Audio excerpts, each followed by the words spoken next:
Hello, Dackland Radio listeners. I'm the old man, and this is Campfire Tales. Yay! I apologize for my voice. Apparently, I'm suffering from some kind of cold here today. It's been going on for a few days now. I feel like I swallowed a walrus or something. Uh, I'd sound bad, but I feel okay. That's all right with me. I can handle that. I just hope you can bear with my crackly voice. Got a couple of announcements I'd like to make. First, you know my email, oldmanadk@gmail.com. Send me your stories. They can be children's stories, they can be ghost stories, anything really, camping, hiking, hunting, fishing stories, tall tales, urban legends. I'd like to research some of these things with you guys and share some tales. If it's your personal tale, I can keep your name out, and I can also maybe exaggerate a little bit every now and again, change your tale around, but it will be essentially your tale. And again, my email is oldmanadk@gmail.com. And I have a Facebook group also called Old Man ADK. Join up. There'll be announcements there, advertisements for upcoming events. Speaking of upcoming events, I was over at Camp Sacandaga on Page Street. That's the old 4-H camp for those of you who have been around for a while. I'm talking to Jim over there, and he suggested that we do a couple campfires on the property there at Camp Sacandaga. It's going to be very family oriented. Sit around the campfire, and there'll be storytellers there. Myself and Jim, for sure, and maybe others. Who knows? If you've got a tale that you want to share around the campfire, that is a very welcome thing as well. But families, kids, bring your friends. The dates are all in May. It's May 15th, that's a Tuesday, Monday the 21st, and Thursday, May 31st. So that's the 15th, the 21st, and the 31st. And it's just kind of a community outreach.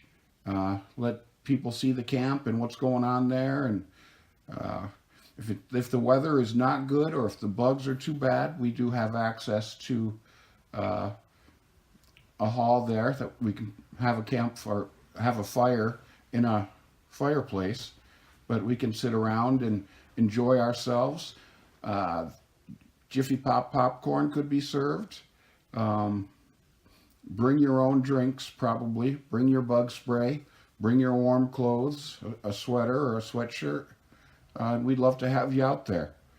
Jim and I are pretty excited to get this thing kicked off. Gary Reinhardt Jr. might also be a guest there. He also has a show on Dackland Radio called Heart to Heart with Gary Reinhardt Jr. That's right after my show. And I don't know who he's interviewing this week. I know last week it was his dad, Uncle Gary to me. He's a pretty cool guy for a redhead. Just kidding, Uncle Gary. Half my family's got red hair. Today, I'm going to share with you two tales that were recently shared on Facebook. The first one is the Rhinelander Estate, and the second one is a story, The Legend of Lake Sacandaga.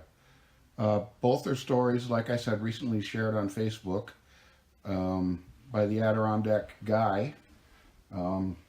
Thank you, Aaron, for that. And I've been researching Native American legends, myths, and legends. So I hope to share some of them with you in the future. And I'm also working on an original story that I'm going to write about the Green Hatchet Man. I know it's a tale told that has been told since the 30s. People at Deerfoot have been talking about the Green Hatchet Man. So I'm going to write a little history of the Green Hatchet Man and tell some tales about what this crazy guy did. It should be an interesting feat for me, and I hope it's an entertaining story for you when I finally get it on paper. So I hope all you in DAC land are doing all right. Again, I'm sitting here in the rain, well, watching it rain. I'm not actually out in the rain. Most of the snow is gone and the water's high. The lakes are still frozen, at least the lakes here. I think Algonquin may be out. That's a pretty shallow lake, and it goes pretty quick because there's quite a current that flows through there. I know the Sacandaga River south of Speculator in Hope was pretty close to flooding over the road, and that generally happens with when the ice breaks up. But the ice is gone from the river now, and it's just all the runoff in the warm weather. And I've heard tales that it could reach 70 here next week, and that's pretty outstanding. And I'm sure with that will come a few black flies. So get ready, folks. Grab your DEET, and if you're going to be outside anyway, or coming to our campfires at Camp Sacandaga, DEET works pretty good. I guess you're not supposed to rub it on your skin like all the old timers do, but rub it on your clothes, on your hat brim, whatever, and come on out and have some fun with us. And if you're working outside, I feel sorry for you. I think that is the weather. So our first story today is going to be about the history and tales of the Rhinelander estate, which, if you don't know where that is, that's down the end of Elm Lake Road. Once you hit the dirt, you keep going for a little bit, and you have to look a bit, but there's a stone foundation on the right. I do believe there is a geocache there. If you want to go check that out, that's probably the easiest way to find at least part of the Rhinelander estate. And Gary Reinhardt Jr. and I are going to take it upon ourselves to spend a night at the Rhinelander estate and see if we see anything, hear if we hear anything. I don't believe that we're going to record it. We may do some spoof recordings or something like that just for fun. Yeah, we look forward to it. Gary was a little hesitant, but he said, for the sake of the program, I'll do it. So I applaud you, Gary Reinhardt, for, again, helping this old guy out.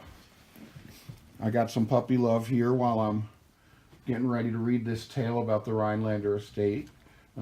Roscoe's looking for some love. He wants his ears scratched.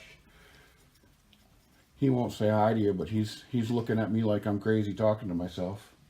That's my boy. And my other dog, Kimber, she's laying at my feet where she always is. She's my little snuggle buddy. All right, we're going to get started with campfire, or with the Rhinelander estate. Philip Rhinelander Jr. was the son of William and Mary Rhinelander, born 1788 in New York City. He arrived in Lake Pleasant in 1815. He owned some land that his brother Frederick had since 1786. The land was passed to Philip in 1805. He cleared off 300 acres of land along a sloping hillside overlooking Elm Lake for a stock farm of cattle, horses, sheep, extensive gardens, and orchards. A mansion was built with other buildings such as stables, a barn, a creamery, some mills, and a servant's house were also located there. The bricks that were made for the mansion's oven were done near the shoreline of the lake. His wife, Mary Colden Hoffman, servants, and a boy slave moved into the mansion soon after. Mary and Philip had a son who died at the age of 24 and a daughter, Mary. Philip became a founding father of Lake Pleasant. He was an ambassador, commissioner of schools, overseer of highways, election inspector, town supervisor, and a representative of the New York State Constitutional Convention in 1818. He also helped many families settle in Lake Pleasant. Philip's wife died in the mansion in 1818. How she died is unknown.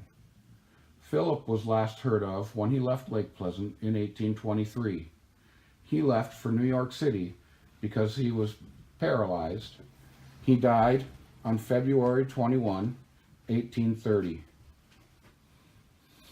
Thomas Wayne from England was the caretaker and used the estate until 1828. Another caretaker was Isaac Page, a local in the area. The mansion was then boarded up because of haunting stories.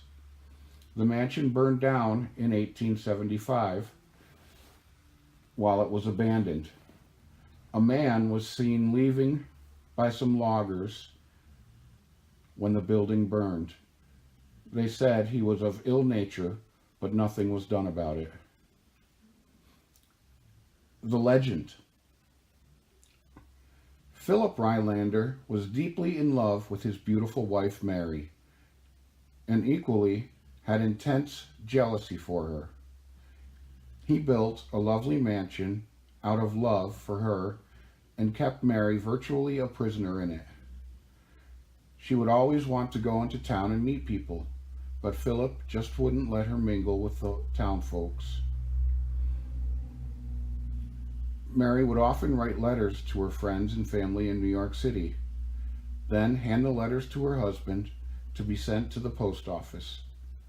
Without Mary looking, Philip would tear up the letters into bits and burn them. Soon, Mary found out and tried to find other ways to send letters to her family. She would have letters sent by a peddler she boyfriended. Soon, Philip found out the peddler and was never seen again. Some say they found his body on the estate, while others say his body was thrown into a well and was never found. Those who visited the estate and befriended Mary would soon be found dead near the Rhinelander estate. How they died was always a mystery. Even some of Rhinelander's servants would be found dead, and the cause was always unknown. One day they found the body of the mansion's washwoman along the Elm Lake shoreline. Mary soon fell ill and died without the aid of a doctor. The townsfolk said she was slowly poisoned. Others say she slowly died after giving birth to her daughter. It is said that Philip built a stone vault for Mary's body until they moved her to New York City. After Philip departed for New York City, the house was abandoned, and soon tales of a ghost were heard throughout the town. Thomas Wayne, the caretaker, had a visitor sleep in Mary's former bedroom. While trying to sleep, the visitor saw a beautiful woman sobbing in grief as she drifted towards his bed. He had no sleep that night. Another night, a workman slept in the same bedroom. He was awakened by the sound of rustling skirts and a woman brushing her long hair. Other visitors have heard the heels of a man and his riding boots storming up the staircase. but no one was ever seen. One time, a cadaverous figure was spotted passing the hallway, finally disappearing into the boarded up fireplace.